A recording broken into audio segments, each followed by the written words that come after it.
सोचिए, भारत के जोधपुर शहर के ऊपर एक ऐसा किला है जो सिर्फ पत्थर और गारे से नहीं बना है।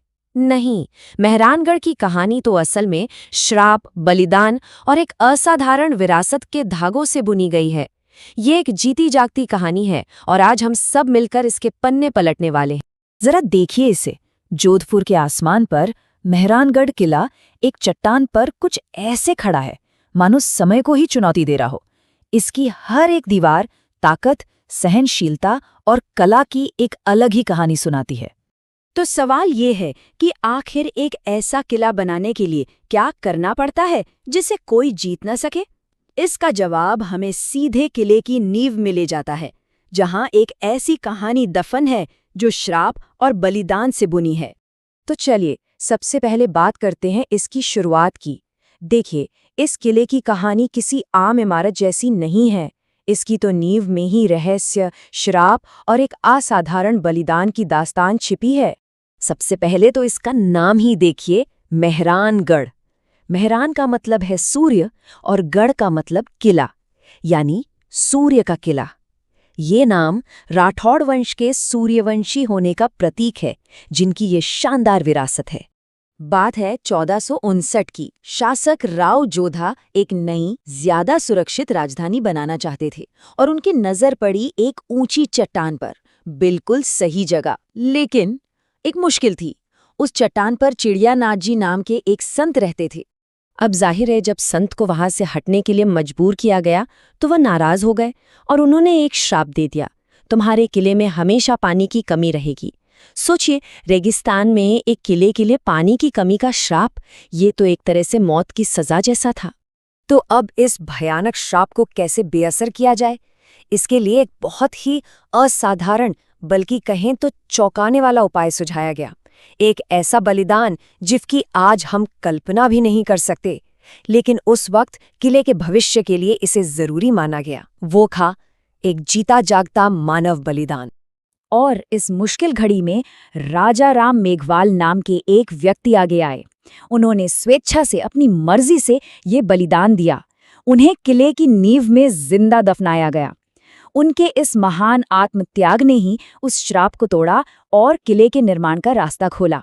आज भी ये स्मारक उनकी याद दिलाता है। तो ऐसी असाधारण नींव पर बना ये किला मेहरानगढ़ अगले 500 सालों तक ये सिर्फ एक किला नहीं रहा, बल्कि शक्ति और संस्कृति का एक बहुत बड़ा केंद्र बन गया। इसकी दीवारें सिर्फ लड़ाइयों की नहीं, बल्कि एक पूरी राजशाही के विकास की गवाह हैं।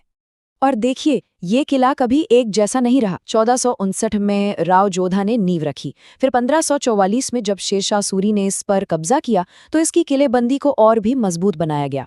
1806 में महाराजा मानसिंह ने जीत का जश्न मनाने के लिए जयपोल यानी विजय द्वार बनवाया और फिर 1972 में इसे सहेजने के लिए मेहरानगढ़ म्यूजियम ट्रस्ट बना। मतलब ये हमेशा विकसित होता रहा। तो ये समझना जरूरी है कि मेहरानगढ़ सिर्फ एक मिलिट्री बेस नहीं था। अरे, ये तो शासकों और उनकी रानियों का महल था। कला और संगीत का एक बड़ा सेंटर था। यहाँ कई मंदिर भी थे। सच कहें तो ये मारवाड़ जोधपुर की पूरी सांस्कृतिक पहचान का दिल था। लेकिन 500 साल बाद आज ये किला अपनी सबसे बड़ी चुनौती का सामना कर रहा है।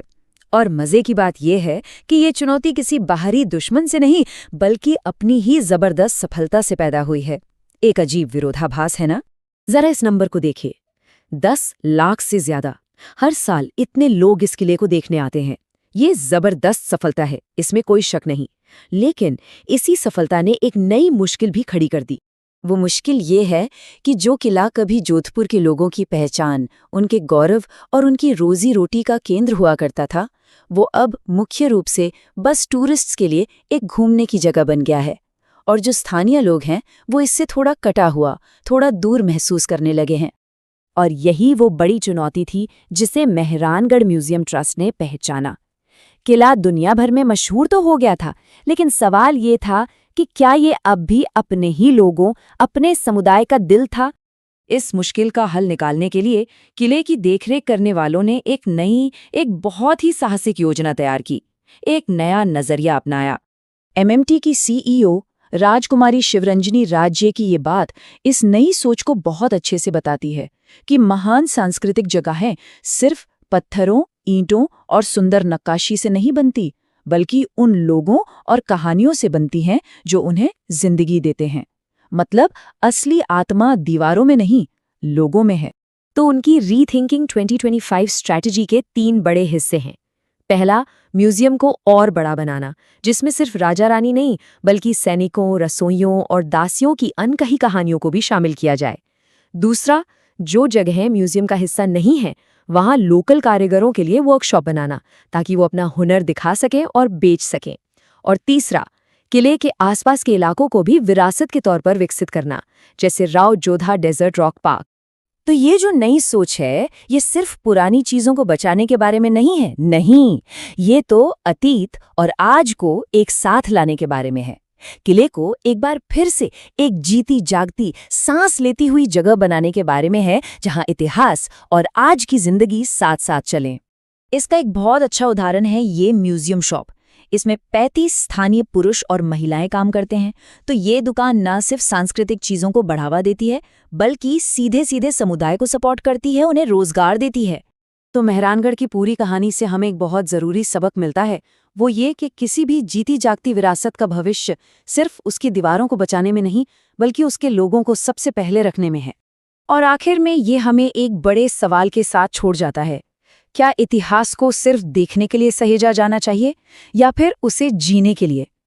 मेहरानगढ़ की ये कोशिश दिखाती है कि शायद इन दोनों के बीच एक रास्ता है, एक ऐसा भविष्य जहां हमारी विरासत को सिर्फ देखा ना जाए, बल्कि उसे महसूस